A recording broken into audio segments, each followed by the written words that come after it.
आज आप सभी का स्वागत है हमारे इस YouTube channel Ed Spark CBSE में। मैं आशा करता हूं कि आप सभी का हाफ ईयरली एग्जाम खत्म हो चुका होगा और ये भी आशा करता हूं कि आप सभी अच्छा स्कोर किए होंगे। लेकिन कुछ ऐसे भी बच्चे होंगे जिनका मार्क्स अच्छा नहीं आया होगा, वो आज घर पे डांट सुने होंगे और बहुत सारी चीजें होंगी जिससे वो अभी उभरे नहीं होंगे। तो इस जख्म को जल्दी भरने नहीं देना है, इस जख्म को तब तक पूरे देना है जब तक हम सफलता ना पालें। तो इसीलिए मैं अभी भी हमारे पास बहुत समय है और मैं आज सीबीएसई क्लास 10th के एक ऐसे चैप्टर के बारे में डिस्कस करने जा रहा हूं जिस चैप्टर की जरूरत हमारे सीबीएसई पॉइंट्स ऑफ व्यू से भी जरूरी है, एग्जाम के लिए भी जरूरी है और हमारे डेली लाइफ में भी जरूरी है। जैसे कि जो मैं अभी कपड़ा पहना हूं, इस कपड़े से लेके जो मैं खाना खाया हूं, रोटी, उस सारे चीजों में वो कंपाउंड्स की जरूरत थी जो आज हम पढ़ने वाले हैं। तो आज हम डिस्कस करेंगे सीबीएसई का सबसे एक इंपॉर्टेंट चैप्टर जिसका नाम है कार्बन एंड इट्स कंपाउंड। ये चैप्टर थोड़ा सा लेंदी तो है लेकिन इसका वेटेज भी काफी अच्छा है। इस चैप्टर से लगभग 5 से 7 मार्क्स के क्वेश्चन आते हैं। तो बिना समय व्यर्थ किए हम इस चैप्टर के टॉपिक पे आते हैं। सबसे पहले इस चैप्टर का इंट्रोडक्शन पार्ट देखते हैं। तो ये चैप्टर का समझने के लिए कार्बन एंड इट्स कंपाउंड आया क्यों, कि कार्बन और उसके सारे कंपाउंड्स, ऐसी क्या है कि कार्बन और इसके बहुत सारे कंपाउंड पाए जाते हैं। तो उसी के बारे में हम पढ़ेंगे कि कार्बन के इतने सारे कंपाउंड्स क्यों बने और कार्बन के ही सिर्फ क्यों बने। तो सबसे पहले उसको समझने के लिए हम यहाँ पर ये देखेंगे कि जो डायमंड और पेंसिल, डायमंड भी और पेंसिल भी दोनों क्या है, तो कार्बन के फॉर्म है। ये दोनों क्या चीज के बने हैं, तो दोनों क्या चीज के बने हैं, तो दोनों कार्बन के बने हैं। तो इससे हम ये अंदाजा लगा सकते हैं कि डायमंड जो बहुत महंगा होता है और पेंसिल, पेंसिल के अंदर जो ग्रेफाइट होता है वो भी क्या चीज का बना रहता है, कार्बन का बना रहता है। अब हम इस चैप्टर को शुरू करते हैं। तो चैप्टर को शुरू करने से पहले जो चैप्टर का इंट्रोडक्टरी पार्ट है कि कार्बन जरूरी क्यों है। कार्बन के बहुत सारे कंपाउंड्स होते हैं जो कार्बन के फॉर्म में होते हैं। जो ये मार्कर है ये भी, इसमें भी कार्बन के कुछ फॉर्म्स है। जो मैं कपड़ा पहना हूं उसमें भी कार्बन के फॉर्म है। लेकिन इन सब के बावजूद भी जो अगर हम अर्थ क्रस्ट में देखें और एटमॉस्फेयर में देखें तो जो कार्बन का अमाउंट है बहुत कम है। अर्थ क्रस्ट में कितना है, 0.02% और एटमॉस्फेयर में क्या है, 0.03%। यानी कि कार्बन की इतने सारे कंपाउंड्स होने के बावजूद भी जो अर्थ क्रस्ट और एटमॉस्फेयर में है वो कार्बन की कंटेंट क्या है, बहुत ही कम है। सबसे पहले अगर हम बात करें तो बेसिक यूज क्या है, तो कार्बन का बेसिक यूज क्या क्या हो सकता है। जैसे फूड, जो हम खाना खा रहे हैं, जो रोटी खा रहे हैं, उसमें कार्बोहाइड्रेट है and carbohydrate is also the type of product of carbon. जो मेडिसिन यूज करते हैं उसमें भी कार्बन होता है। जो हमारा बुक्स जो हम पढ़ के एग्जाम देने वाले हैं उसमें वो भी कार्बन का बना है। जो हम कपड़ा पहनते हैं, जो कपड़ा पहन के अभी नवरात्रि आने वाला है, पार्टी अटेंड करेंगे, घूमने जाएंगे, वो भी क्या चीज का बना है, उसमें भी कार्बन के ही फॉर्म से।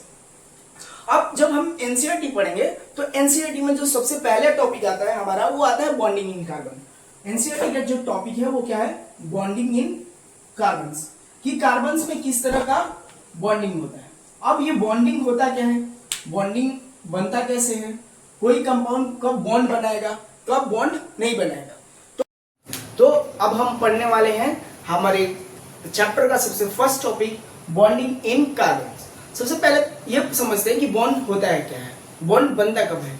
जैसे कि मान लेते हैं कि अगर हम दो दोस्त हैं, पहली बार जब स्कूल हम गए तो एक नया हमारा कोई स्कूल में एक दोस्त मिला, तो उस दोस्त के साथ और हमारे साथ एक दोस्ती होती है। वो दोस्ती कैसे होती है, तो एक लेन देन से स्टार्ट होता है कि हम एक दूसरे कुछ देते हैं या फिर लेते हैं या फिर कुछ शेयर करते हैं। तो उसी को लेन देन से, शेयरिंग से हमारी क्या होती है, दोस्ती बनती है। तो उसी तरह का बॉन्डिंग भी होता है। तो यहाँ पर बॉन्डिंग बनता कैसे है, तो बॉन्डिंग तब फॉर्म होता है, कोई भी बॉन्ड तब बनता है जब केमिकल रिएक्शन होते हैं। और केमिकल रिएक्शन के बारे में हम बहुत ही अच्छे से चैप्टर 1 में पढ़ चुके हैं कि आप लोग ये पढ़ चुके होंगे कि केमिकल रिएक्शन होता क्या है।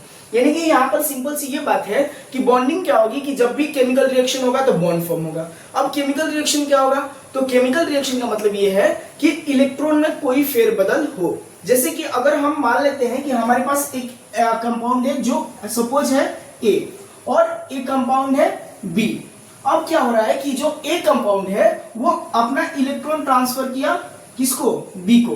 तो यहाँ पर ए अपना इलेक्ट्रॉन किसको दे रहा है, बी को दे रहा है। तो ये भी क्या है, एक तरह का कि यहाँ पर इलेक्ट्रॉन का ट्रांसफर हो रहा है, तो ये भी एक तरह का क्या हो रहा है, रिएक्शन हो रहा है। और जब यहाँ पर रिएक्शन होगा यानी कि इलेक्ट्रॉन का ट्रांसफर होगा तो ए और बी में क्या होगा, बॉन्ड बनेगा। क्या होगा, बॉन्ड बनेगा।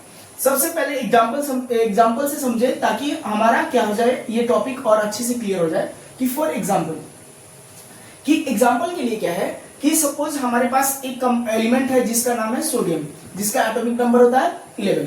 इसका जब हम इलेक्ट्रॉनिक कॉन्फ़िगरेशन निकालने जाए तो इसका इलेक्ट्रॉनिक कॉन्फ़िगरेशन क्या होगा, 2, 8 और 1। यानी कि इसके वैलेंस इलेक्ट्रॉन कितना है, 1। यानी कि आउटर मोस्ट शेल में कितने इलेक्ट्रॉन है, 1 इलेक्ट्रॉन है। And we already know that कि कोई भी कंपाउंड, कोई भी एलिमेंट स्टेबल होना चाहता है, और स्टेबल होने के लिए वो क्या चाहता है कि उसके ऑक्टेट कंप्लीट हो।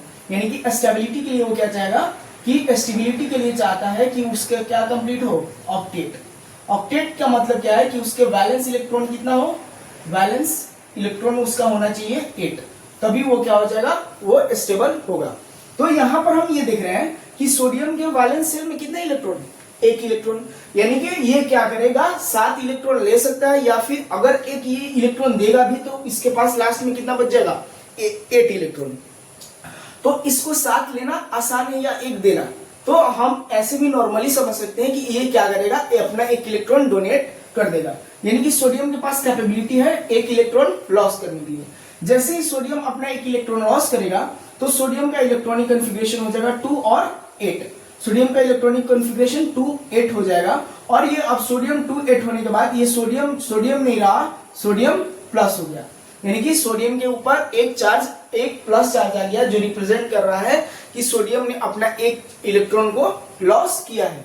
वैसे ही समझते हैं क्लोरीन, जिसका एटॉमिक नंबर होता है 17। क्लोरीन का जब हम इलेक्ट्रॉनिक कॉन्फ़िगरेशन लिखेंगे तो वो होता है 2, 8 और 7। यानी कि इसके अभी वैलेंस इलेक्ट्रॉन कितने हैं, 7। और ये भी क्या करना चाहेगा, अपना ऑक्टेट कंप्लीट करना चाहेगा। और ऑक्टेट कंप्लीट करने के लिए ये क्या करेगा, 1 इलेक्ट्रॉन लेगा। तो जैसे ही ये 1 इलेक्ट्रॉन लेगा तो ये क्या बन जाएगा, 2, 8 और 8। यानी कि क्लोरीन, अब ये क्लोरीन न्यूट्रल नहीं है, अब क्लोरीन 1 इलेक्ट्रॉन ले लिया है, जिसकी वजह से इस क्लोरीन के ऊपर क्या चार्ज आ गया है, माइनस चार्ज आ गया है। अगर हम दोनों को एक साथ देखें तो यहां पर हम ये समझ सकते हैं कि जो सोडियम है वो क्या कर रहा है कि अपना 1 इलेक्ट्रॉन ट्रांसफर कर रहा है, किसको ट्रांसफर कर रहा है, क्लोरीन को। और क्लोरीन उसके 1 इलेक्ट्रॉन को एक्सेप्ट कर रहा है, जिसकी वजह से इन दोनों के बीच में कंपाउंड बन रहा है। और इस कंपाउंड को हम बहुत अच्छी से जानते हैं, और इस कंपाउंड का क्या नाम है, NaCl। यानी कि यहाँ पर सोडियम अपना 1 इलेक्ट्रॉन लॉस किया, जिसके वजह से वो Na बना, और वो जो क्लोरीन था उस 1 इलेक्ट्रॉन को एक्सेप्ट किया, जिसकी वजह से Cl माइनस बना, और दोनों के बीच में इलेक्ट्रॉन का अदला बदली हुआ। यानी कि यहाँ पर हम क्या देख रहे हैं कि यहाँ पर कंप्लीट ट्रांसफर हो रहा है। क्या चीज हो रहा है, कंप्लीट ट्रांसफर। क्या चीज का कंप्लीट ट्रांसफर हो रहा है, कंप्लीट ट्रांसफर ऑफ इलेक्ट्रॉन। यानी कि इलेक्ट्रॉन का कंप्लीट ट्रांसफर हो रहा है। और जहां पर भी बॉन्ड बने, जिसके वजह से कि क्या हो कि कंप्लीट ट्रांसफर ऑफ इलेक्ट्रॉन की वजह से जो बॉन्ड बने, और उस तरह के बॉन्ड को हम बोलते हैं आयनिक बॉन्ड। क्या बोलेंगे, आयनिक बॉन्ड बोलेंगे। यानी कि the compound which are formed by the complete transfer of electron are called ionic bond.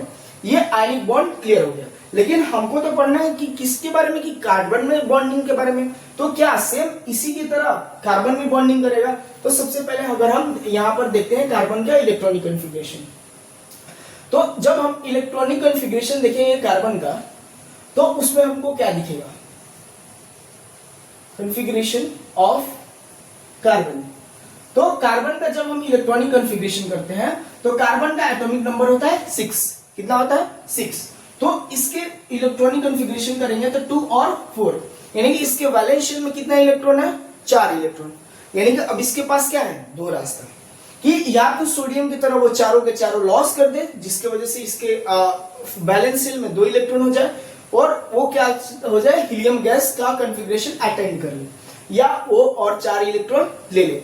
तो अब हम ये समझते हैं, इसको समझने के पहले क्या है कि एक हम कहानी समझते हैं कि एक आदमी था और वो घर में चूहों से बहुत परेशान था। तो वो दूसरे आदमी के पास गया और उससे सजेशन मांगा। सजेशन क्या मांगा कि मैं चूहा को कैसे पकड़ूं। उसके लिए उसने क्या कहा कि जो उस आदमी था वो बोला कि एक आप चूहेदानी लो और उसमें किशमिश डाल दो। तो आदमी गया बाजार से चूहेदानी लाया और उसमें किशमिश लगा दिया, और चूहा आया, क्या किया, वो किशमिश खाया और बिना उसमें फंसे जब वो आदमी सुबह उठा तो देखा कि उस चूहेदानी में से किशमिश गायब है, लेकिन चूहा उसमें नहीं है, यानी कि चूहा पकड़ा नहीं गया। फिर दूसरी बार भी वो उस आदमी के पास गया कि वो अपना बताया कि जो चूहेदानी से किशमिश गायब था लेकिन चूहा उसमें नहीं पकड़ाया। तो आदमी ने उसे सजेशन दिया कि अब की बार आप बाजार जाओ और अब की बार क्या करना कि काजू खरीद के लाना और उस काजू को उसमें लगाना। तो आदमी गया, फिर से वो काजू खरीद के लाया और उसमें लगाया। तो क्या हुआ कि सुबह जगने के बाद उसने देखा कि उसमें क्या है कि काजू गायब है, लेकिन चूहा फिर भी नहीं आया। वो बहुत परेशान हो गए, फिर उस आदमी के पास गया। वो बोला कि एक अब की बार क्या करो कि एक और चूहेदानी लाना और एक चूहेदानी में किशमिश डालना और एक चूहेदानी में काजू। अब जैसे ही रात हुआ और उस आदमी को बोल दिया कि तुम रात को देखते रहना। अब जैसे ही रात हुआ तो देखा कि चूहेदानी में वो दोनों तरफ, एक तरफ किशमिश लगा के और एक तरफ काजू लगा के रख दिया। जैसे चूहा आया वो ये देख के कंफ्यूज हो गया कि मैं किशमिश खाऊं या फिर काजू। तो वो किशमिश और काजू में कंफ्यूज हो गया और फिर आया आदमी और उस चूहे को पकड़ लिया। ये कोई कहानी नहीं थी, ये कहानी क्या है, ये सेम टू सेम इस कार्बन का ही कहानी है कि कार्बन भी कंफ्यूज है कि बेचारा 4 ले या 4 दे। क्यों? क्योंकि इसके पास वैलेंस शेल कितना है, 4, यानी कि ये 4 इलेक्ट्रॉन ले भी सकता है और 4 इलेक्ट्रॉन दे भी सकता है। अब लेगा कि नहीं और देगा कि नहीं उसको हम समझते हैं। तो अगर हम नॉर्मली देखें तो कार्बन के पास, इसके पास कितने प्रोटॉन है, यानी कि इसका एटॉमिक नंबर 6 है, यानी कि 6 प्रोटॉन और 6 इलेक्ट्रॉन है। यानी कि इस कार्बन के पास अगर ओवरऑल देखें तो 6 इलेक्ट्रॉन और 6 प्रोटॉन है। तो प्रोटॉन हमेशा कहां पर होता है, तो प्रोटॉन हमेशा न्यूक्लियस में होगा, यानी कि यहाँ पर 6 प्रोटॉन है। अब क्या है कि पहले शेल में 2 इलेक्ट्रॉन होंगे और इसके बाहर वाले शेल में कितने होंगे, 4 इलेक्ट्रॉन, यानी कि यहाँ पर 2 इलेक्ट्रॉन है लेकिन यहाँ पर कितने इलेक्ट्रॉन होंगे, 4 इलेक्ट्रॉन होंगे। कितने, 4 इलेक्ट्रॉन।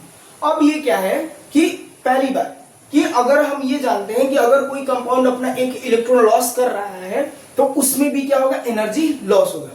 तो क्या कार्बन अपना 4 इलेक्ट्रॉन लॉस कर सकता है? बात यह है कि एक इलेक्ट्रॉन को लॉस करने में ही बहुत एनर्जी यूज हो जाता है, तो इसके वजह से कार्बन अपना 4 इलेक्ट्रॉन लॉस नहीं कर पाएगा। यानी कि पहला पॉइंट क्या होगा कि carbon can not loss it's all 4 electron, loss it's 4 electron because it requires more amount of energy, more energy, और वो एनर्जी इस कार्बन के पास अवेलेबल नहीं है। तो क्या ये जब लॉस नहीं करेगा तो क्या दूसरे से वो 4 लेगा? तो पहली बात तो 4 देने वाला भी तो होना चाहिए, तो वो देने वाला है या नहीं वो हम कंडीशन अभी नहीं देखेंगे। तो क्या कार्बन खुद 4 इलेक्ट्रॉन ले सकता है? तो यहां पर हम ये देखें कि 6 प्रोटॉन कितने इलेक्ट्रॉन को होल्ड करके रखा हुआ है, 6 इलेक्ट्रॉन को होल्ड करके रखा हुआ है। लेकिन एक सिनेरियो समझते हैं कि हमारे पास 4 इलेक्ट्रॉन आ भी गया, तो क्या 4 इलेक्ट्रॉन इसके वैलेंस शेल में ही अरेंज होगा? यानी कि क्या हो गया, अब जब हम 4 इलेक्ट्रॉन एकोमोडेट करना चाह रहे हैं तो इसके पास प्रोटॉन अभी भी कितना है, 6, यानी कि प्रोटॉन अभी भी कितना है, 6, लेकिन यहां पर जो इलेक्ट्रॉन है वो कितना हो गया, 10। इलेक्ट्रॉन कितना हो गया, 10 हो गया। तो क्या 6 प्रोटॉन 10 इलेक्ट्रॉन को होल्ड करके रख पाएगा? नहीं रख पाएगा, क्योंकि ये स्टेबल नहीं होगा। और जो सेल होगा उसमें भी क्या हो जाएगा, इलेक्ट्रॉन और इलेक्ट्रॉन में के बीच में रिपल्सन लगेगा, जिसकी वजह से ये 4 इलेक्ट्रॉन भी होल्ड करके नहीं रख सकता है। यानी कि सेकंड पॉइंट क्या हो जाएगा कि carbon can not accept 4 more electrons because it makes carbon unstable due to electron repulsion and 6 proton cannot hold 10 electrons. I hope ये पॉइंट समझ में होगा। ये पॉइंट क्या था कि कार्बन, यहां पर कार्बन का सेम वही चूहे वाला कंफ्यूजन है कि ना कार्बन चार दूसरे से ले पाएगा और ना ही चार वो दूसरे को दे पाएगा। क्यों नहीं दे पाएगा, क्यों नहीं ले पाएगा? तो दे इसलिए नहीं पाएगा क्योंकि इसको अगर एक इलेक्ट्रॉन लॉस करना है तो उसके लिए बहुत ज्यादा एनर्जी चाहिए होता है, लेकिन कार्बन कितना इलेक्ट्रॉन लॉस करने वाला है? 4। तो 4 इलेक्ट्रॉन को लॉस करने के लिए जो अमाउंट ऑफ एनर्जी चाहिए वो कार्बन के पास नहीं है, इसलिए वो 4 इलेक्ट्रॉन लॉस नहीं कर पा रहा है। दूसरी बात कि वो 4 जब लॉस नहीं कर पा रहा तो 4 तो ले सकता है, लेकिन 4 लेगा भी नहीं। क्यों? क्योंकि उसके पास पहली बात तो स्पेस नहीं है, दूसरी बात कि 6 ही प्रोटॉन है और 10 इलेक्ट्रॉन हो जा रहे हैं, तो 6 प्रोटॉन को 10 इलेक्ट्रॉन को होल्ड करना क्या हो जाएगा? मुश्किल हो जाएगा, जिसकी वजह से कार्बन क्या हो जाएगा? अनस्टेबल हो जाएगा और कार्बन अपना बॉन्ड नहीं बना पाएगा। यानी कि ये हम समझ गए कि कार्बन ना ही ले सकता है ना ही दे सकता है। तो आखिर कार्बन बॉन्ड बनाता कैसे है? आखिर कार्बन के इतने सारे कंपाउंड पॉसिबल क्यों हुए? तो ये हम आगे समझते हैं, तब तक के लिए आप इसको नोट कीजिए। अभी हमने ये देखा कि जो कार्बन था ना इलेक्ट्रॉन लॉस कर रहा था और ना ही इलेक्ट्रॉन को गेन कर रहा था। कार्बन बिल्कुल उस चूहे की तरह परेशान था कि मैं काजू खाऊं कि किशमिश। तो ये आखिर कार्बन करेगा क्या? तो कार्बन अब क्या करेगा कि कार्बन का जब हम इलेक्ट्रॉनिक कन्फिग्रेशन देखें तो कार्बन का आउटरमोस्ट में 6 इलेक्ट्रॉन थे, जिसके वजह से इलेक्ट्रॉनिक कन्फिग्रेशन 2 और 4 हो रहा था। यानी कि अब ये 4 इलेक्ट्रॉन का होगा क्या? तो ये 4 इलेक्ट्रॉन को कार्बन क्या करेगा? शेयर करेगा। यानी कि यहाँ पर क्या होगा? Sharing of electron. क्या होगा? Sharing of electron. यानी कि शेयरिंग का मतलब, शेयरिंग इज केयरिंग, शेयरिंग का मतलब कि दूसरे को जितना देगा उतना दूसरे से लेगा। तो जहां पर भी शेयरिंग ऑफ इलेक्ट्रॉन की वजह से बॉन्ड बनता है उस टाइप के बॉन्ड को हम क्या बोलते हैं? कोवेलेंट बॉन्ड बोलते हैं। क्या बोलेंगे? Covalent bond. यानी कि the bond which are formed by the sharing of electrons are called covalent bond। और वो बॉन्ड जो ट्रांसफर ऑफ इलेक्ट्रॉन से बन रहा था वो कौन सा बॉन्ड था? Ionic bond. तो आयनिक और कोवेलेंट बॉन्ड में क्लियर है। यानी कि कार्बन किस तरह का बॉन्ड बनाएगा? Covalent bond. सिर्फ कार्बन ही ऐसे नहीं है एलिमेंट जो सिर्फ शेयरिंग कर रहा था। हमारे पास एक और एलिमेंट है, जैसे कि उसका नाम है हाइड्रोजन। यानी कि हाइड्रोजन का एटॉमिक नंबर 1। यानी कि हाइड्रोजन क्या करेगा? हाइड्रोजन अपने हमारे पास कार्बन के जैसा ही एक इलेक्ट्रॉन है हाइड्रोजन। हाइड्रोजन का जो एटॉमिक नंबर होता है वो होता है 1। यानी कि इसका इलेक्ट्रॉनिक कन्फिग्रेशन भी लिखना चाहे तो वो क्या हो जाएगा? 1। यानी कि इसके आउटर मोस्ट में कितना सेल है? वैलेंस सेल की इलेक्ट्रॉन कितना है? तो 1 है।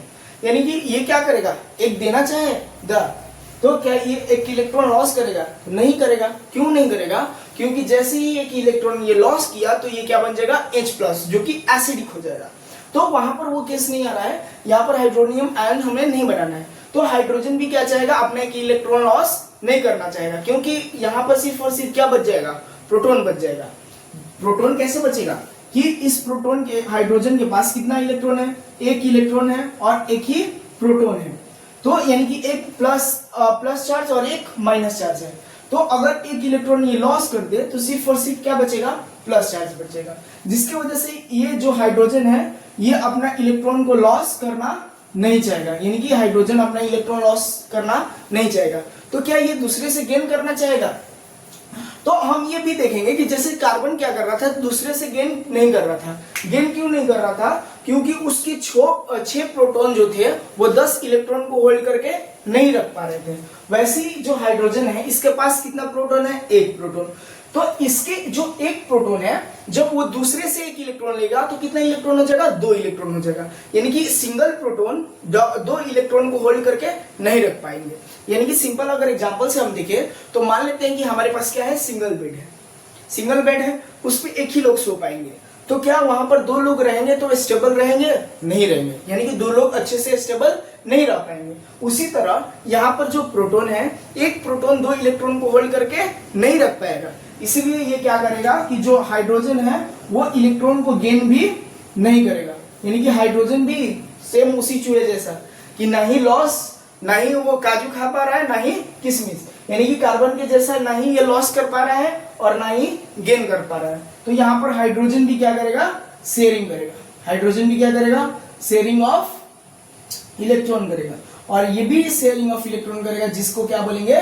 Covalent bond. यानी the bond formed by the sharing of electrons are called covalent bond, यानी कि हम ये देख चुके हैं कि जहां पर भी कार्बन या हाइड्रोजन का ऐसे कोई भी एलिमेंट हो जो अपना बॉन्ड बना रहे हैं, किसके वजह से, इलेक्ट्रॉन को शेयर करके, तो उस बॉन्ड के, उस टाइप के बॉन्ड को हम क्या बोलेंगे, कोवेलेंट बॉन्ड बोलेंगे।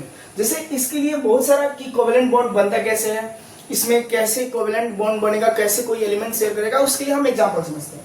जैसे अगर फॉर्मेशन ऑफ H2 अगर देखते हैं कि सबसे पहले समझते हैं कि जो हमारे पास H2 है वो बनता कैसे, फॉर्मेशन ऑफ H2।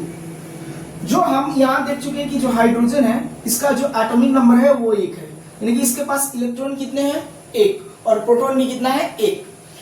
तो ऐसे ही एक और हाइड्रोजन होगा, तो 2 हाइड्रोजन जब होगा तो एक हाइड्रोजन है जिसके पास कितना इलेक्ट्रॉन है, 1 ही इलेक्ट्रॉन है, और इसके पास ये मान लेते हैं इसका न्यूक्लियस हो गया और यहां पर 1 इलेक्ट्रॉन हो गया। ये हाइड्रोजन हो गया कि ये हाइड्रोजन है जिसके पास कितने इलेक्ट्रॉन है, 1। ये हाइड्रोजन है जिसके पास कितने इलेक्ट्रॉन है, 1। तो ये दोनों हाइड्रोजन क्या करेंगे, ना ये गेन कर सकता है ना ये गेन कर सकता है, ना ये लॉस कर सकता है ना ये लॉस कर सकता है, तो दोनों क्या करेंगे, शेयर करेंगे। यानी कि दोनों को जब हम पास लाएंगे, दोनों को जब पास लाएंगे तो दोनों पास आएंगे तो एक दूसरे को क्या करेंगे, ओवरलैप करेंगे, एक दूसरे को ओवरलैप करेंगे, यानी कि इसका इलेक्ट्रॉन और इसका इलेक्ट्रॉन, यानी कि दोनों के इलेक्ट्रॉन आपस में क्या हो जाएंगे, शेयर हो जाएंगे, क्या हो जाएंगे, शेयर हो जाएंगे। तो यहां पर क्या हो रहा है कि हाइड्रोजन अपना 1 इलेक्ट्रॉन और ये हाइड्रोजन अपना 1 इलेक्ट्रॉन आपस में क्या कर रहे हैं, बांट रहे हैं, शेयर कर रहे हैं। तो इस टाइप के हम बॉन्ड को क्या बोलेंगे, कोवेलेंट बॉन्ड। और यहाँ पर कितना बॉन्ड शेयर हो रहा है, कितना इलेक्ट्रॉन शेयर हो रहा है, यहाँ पर हाइड्रोजन, इसका हाइड्रोजन का 1 इलेक्ट्रॉन और इस हाइड्रोजन के भी 1 इलेक्ट्रॉन, यानी कि एक हाइड्रोजन एटम कितना इलेक्ट्रॉन शेयर कर रहा है, 1। तो जहां पर एक इलेक्ट्रॉन यानी कि 1 पेयर ऑफ इलेक्ट्रॉन का शेयर हो, उस टाइप के कोवेलेंट बॉन्ड को हम क्या बोलते हैं, सिंगल कोवेलेंट बॉन्ड। उस टाइप के बॉन्ड को हम क्या बोलेंगे, सिंगल कोवेलेंट बॉन्ड। अगर ये नहीं समझ में आया एग्जांपल, एक और एग्जांपल लेते हैं। जैसे कि formation of Cl2, formation of Cl2, Cl2 में देखेंगे क्लोरीन, क्लोरीन का एटॉमिक नंबर कितना होता है, 70। कितना होता है, 70।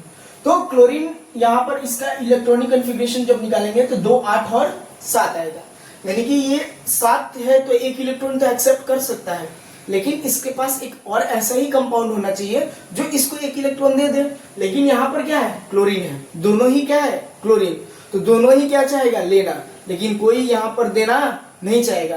तो उस केस में क्या होगा, शेयरिंग होगा।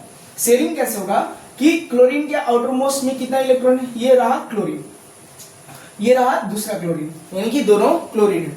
आउटर मोस्ट के इलेक्ट्रॉन को हम बनाते हैं जिसको हम बोलते हैं इलेक्ट्रॉन डॉट स्ट्रक्चर। तो इसमें कितना इलेक्ट्रॉन है, 7, 1, 2, 3, 4, 5, 6 और 7। सेम इसके पास भी इलेक्ट्रॉन होगा, 1, 2, 3, 4, 5, 6 और 7, यानी कि इसके पास भी 7 इलेक्ट्रॉन, इसके पास भी 7 इलेक्ट्रॉन, दोनों के पास कितने कितने इलेक्ट्रॉन है, 7। और ऑक्टेट कंप्लीट करने के लिए कितना इलेक्ट्रॉन चाहिए, 8।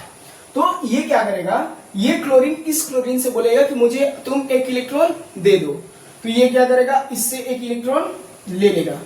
जब इससे ये 1 इलेक्ट्रॉन लिया तो अब हम काउंट करते हैं, 1, 2, 3, 4, 5, 6, 7 और इससे 1 लिया, 8, यानी कि ये क्लोरीन का कितना इलेक्ट्रॉन हो गया, 8 इलेक्ट्रॉन हो गया, यानी कि अपना ये क्या कंप्लीट कर लिया, ऑक्टेट अपना कंप्लीट कर लिया।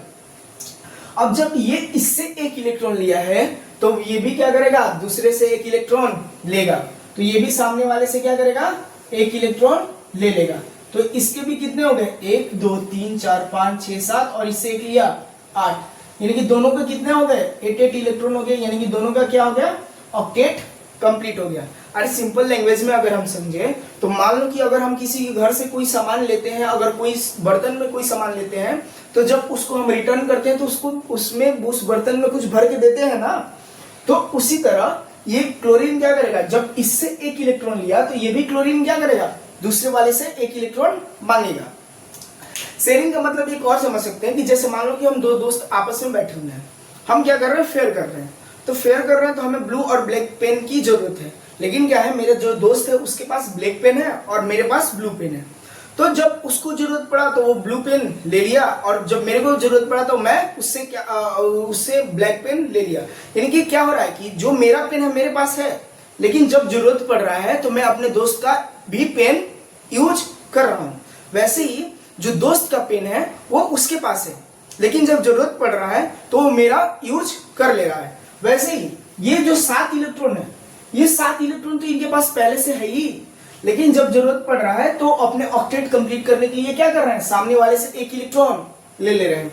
यानी कि ये क्लोरीन और ये क्लोरीन आपस में एक एक इलेक्ट्रॉन को क्या कर रहे हैं, शेयर कर रहे हैं। क्या कर रहे हैं, शेयर कर रहे हैं। यहां पर कितने इलेक्ट्रॉन शेयर हो रहा है, यानी कि सिंगल पेयर हो रहा है, सिंगल पेयर। यानी कि कितना इलेक्ट्रॉन शेयर हो रहा है, 2 इलेक्ट्रॉन शेयर हो रहा है। और जहां पर सिंगल पेयर ऑफ इलेक्ट्रॉन यानी कि 1 पेयर ऑफ इलेक्ट्रॉन या 2 इलेक्ट्रॉन शेयर हो, उस टाइप के हम कोवेलेंट बॉन्ड को क्या बोलते हैं, सिंगल कोवेलेंट बॉन्ड बोलेंगे। क्या बोलेंगे, single covalent bond. I hope आप लोग को ये समझ में आया होगा। और हम एग्जांपल लेते हैं, ये नहीं समझ में आया कोई बात नहीं, एक और एग्जांपल लेते हैं कि formation of oxygen, formation of oxygen gas यानी कि O2 का फॉर्मेशन। O2 का मतलब क्या है कि 2 ऑक्सीजन है, 2 ऑक्सीजन। तो ऑक्सीजन का अगर हम देखें कि ऑक्सीजन का जो एटॉमिक नंबर होता है कितना होता है, 8 होता है। ऑक्सीजन का एटॉमिक नंबर कितना होता है, 8। Very good. तो 8 होता है, तो जब 8 होता है तो इसका जब इलेक्ट्रॉनिक कन्फिग्रेशन लिखेंगे तो कितना होगा, 2 and 6। कितना होगा, 2 और 6। अगर यहां पर हम देखें तो ऑक्सीजन को अपने ऑक्टेट कंप्लीट करने के लिए कितना इलेक्ट्रॉन चाहिए, 2। कितना चाहिए, 2। यानी कि अगर ये 2 इलेक्ट्रॉन अगर इसको कोई दे दे तो ये सिंपल सा 8 होकर अपना ऑक्टेट कंप्लीट कर लेगा, यानी कि स्टेबल हो जाएगा। लेकिन यहां पर देने वाला तो चाहिए, लेकिन देने वाला कोई है नहीं। क्यों, क्योंकि यहां पर भी ऑक्सीजन और ये भी रहा ऑक्सीजन, यानी कि दोनों क्या है, ऑक्सीजन है। तो दोनों ऑक्सीजन क्या चाह रहे हैं, लेना, लेकिन यहां पर देने वाला कोई नहीं है। तो जहां पर देने वाला नहीं हो, दोनों लेने वाले हो, तो क्या होगा, बीच में शेयरिंग होगा। क्या होगा, शेयरिंग होगा। यानी कि देखते हैं कि इसके आउटर मोस्ट में ये रहा ऑक्सीजन, इसके आउटर मोस्ट में कितने इलेक्ट्रॉन, 6। यानी कि 1 2 3 4 5 6। दूसरा ऑक्सीजन इसके आउटर मोस्ट में भी कितने इलेक्ट्रॉन, 6। 1 2 3 4 5 और 6। इसके पास भी 6 इलेक्ट्रॉन और इसके पास भी 6 इलेक्ट्रॉन। अब हम ये जानना चाहते हैं कि जब इसके पास 6 इलेक्ट्रॉन है, ये अगर अपना ऑक्टेट कंप्लीट करना चाहे तो इसको कितना चाहिएगा, तो ऑक्टेट यानी कि 8 कंप्लीट करने के लिए ये क्या करेगा, सामने वाले से 2 इलेक्ट्रॉन ले लेगा। क्या करेगा, सामने वाले से 2 इलेक्ट्रॉन ले लिया। जब ये सामने से वाले से 2 इलेक्ट्रॉन लिया तो इसके पास पहले से था 6, 2 2 4 और 2 6, और दूसरे से 2 इलेक्ट्रॉन ले लिया, यानी कि कितना हो गया टोटल, 8। यानी कि इसका भी कितना इलेक्ट्रॉन हो गया, 8 इलेक्ट्रॉन हो गया। यानी कि इसका क्या कंप्लीट हो गया, ऑक्टेट कंप्लीट हो गया। यानी कि ये अब कैसे हो गया है, स्टेबल हो गया है। ऑक्टेट कंप्लीट होना का मतलब स्टेबल होना। दूसरी बात, जब ये सामने वाले से कुछ लिया है तो उसको देगा भी तो ये जब 2 लिया है इलेक्ट्रॉन तो 2 ये भी सामने वाले को देगा। क्यों, क्या हो रहा है यहाँ पे, शेयरिंग। तो ये भी क्या करेगा, इससे 2 इलेक्ट्रॉन ले लेगा। अब इसका हम काउंट करते हैं कि कितना इलेक्ट्रॉन हुआ, तो ये 2 2 4 और 2 6, यानी कि पहले से इसके पास कितना है, 6 और 2 ले लिया। यानी कि सेम वही एग्जांपल कि जो मेरे पास पेन था वो तो मेरा था ही, लेकिन जब जरूरत पड़ा तो मैं क्या किया था, अपने दोस्त से ले लिया था। तो ये भी क्या किया, अपना 8 इलेक्ट्रॉन कंप्लीट कर लिया। जब ये 8 इलेक्ट्रॉन कंप्लीट कर लिया यानी कि अपना ऑक्टेट कंप्लीट कर लिया, यानी कि दोनों के बीच में क्या हो रहा है, इसका भी 8 कंप्लीट, इसका भी 8 कंप्लीट। यानी कि ये जो रहा ऑक्सीजन, ये रहा ऑक्सीजन, दोनों के बीच में कितना कितने इलेक्ट्रॉन का शेयर हो रहा है, ये दोनों के बीच में 2 इलेक्ट्रॉन का शेयर हो रहा है।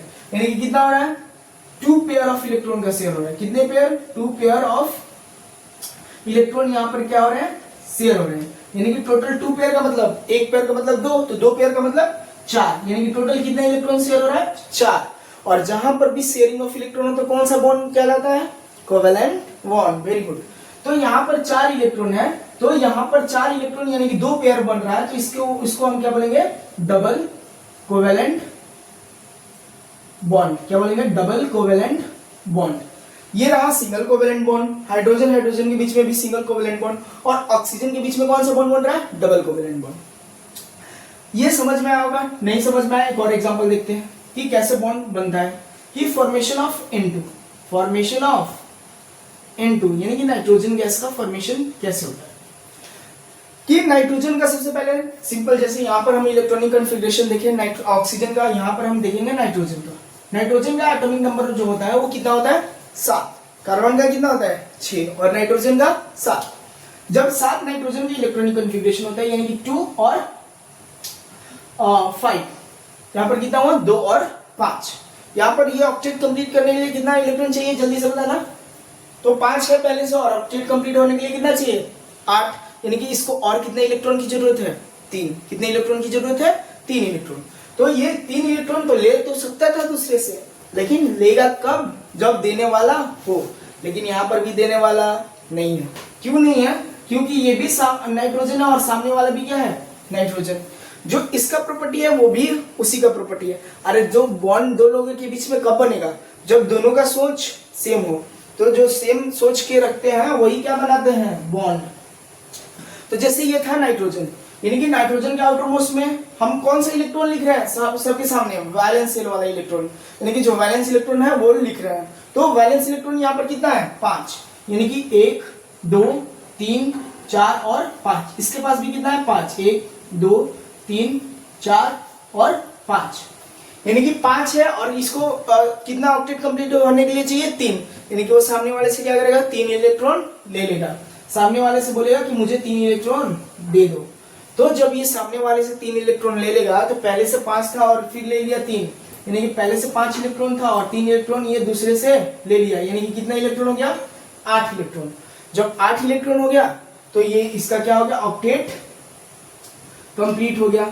वैसे ही जब ये 3 लिया है तो इससे भी ये क्या करेगा 3 ले लेगा, यानी कि इसका भी 8 इलेक्ट्रॉन पूरा, यानी कि इसका भी क्या कंप्लीट हो गया ऑक्टेट कंप्लीट। यानी कि सिंपल सा हम क्या देखें कि ये नाइट्रोजन और ये नाइट्रोजन आपस में कितने कितने इलेक्ट्रॉन 3 इलेक्ट्रॉन क्या कर रहे हैं शेयर कर रहे हैं। कितने इलेक्ट्रॉन शेयर कर रहे हैं 3, यानी कि 3 पेयर ऑफ इलेक्ट्रॉन शेयर हो रहा है। 3 पेयर ऑफ इलेक्ट्रॉन जो हो रहा है वो क्या हो रहा है शेयर हो रहा है। तो 3 पेयर ऑफ इलेक्ट्रॉन शेयर हो रहा है। तो यहाँ पर 3 पेयर का मतलब यानी कि टोटल 6 इलेक्ट्रॉन शेयर हो रहा है। और 3 पेयर ऑफ इलेक्ट्रॉन को शेयर होने की वजह से इसको हम क्या बोलते हैं ट्रिपल कोवेलेंट बॉन्ड बोलते हैं। क्या बोलेंगे ट्रिपल कोवेलेंट बॉन्ड बोलेंगे। आई होप ये पूरा जो बॉन्डिंग था कोवेलेंट बॉन्ड बनता कैसे है क्यों बनता है। अगले यहाँ पर हमने देखा कि जो हाइड्रोजन हाइड्रोजन कैसे बनता है। तो हाइड्रोजन हाइड्रोजन के बीच में 1 इलेक्ट्रॉन शेयर होता है। क्लोरीन क्लोरीन के बीच में भी 1 इलेक्ट्रॉन शेयर हो रहा है, तो single pair of electron share हो रहा है, जिसको हम क्या बोले सिंगल कोवेलेंट बॉन्ड बोले। यहाँ पर क्या हो रहा था 2 पेयर ऑफ इलेक्ट्रॉन शेयर हो रहा था तो उसको डबल कोवेलेंट बॉन्ड बोले। नाइट्रोजन के केस में N2 के केस में हमने देखा कि 3 पेयर ऑफ इलेक्ट्रॉन शेयर हो रहा था, यानी कि टोटल 6 इलेक्ट्रॉन शेयर हो रहा था, जिसकी वजह से हम क्या बोले ट्रिपल कोवेलेंट बॉन्ड बोले। तो आज की इस वीडियो में हमने नॉर्मल सी जो पढ़ा था कि क्या पढ़ा कि बॉन्डिंग इन कार्बन, यानी कि कार्बन में बॉन्डिंग कैसे होता है। अगले वीडियो में हम ये पढ़ेंगे कि जो कार्बन के इतने सारे कंपाउंड्स बने क्यों, कार्बन हाइड्रोजन के साथ ही क्यों ज्यादा बॉन्ड बनाता है, कार्बन हाइड्रोजन के साथ बॉन्ड बनाता कैसे बनाता है, किस तरह से शेयर करता है। तो ये सारे केस हम अगले वीडियो में पढ़ेंगे।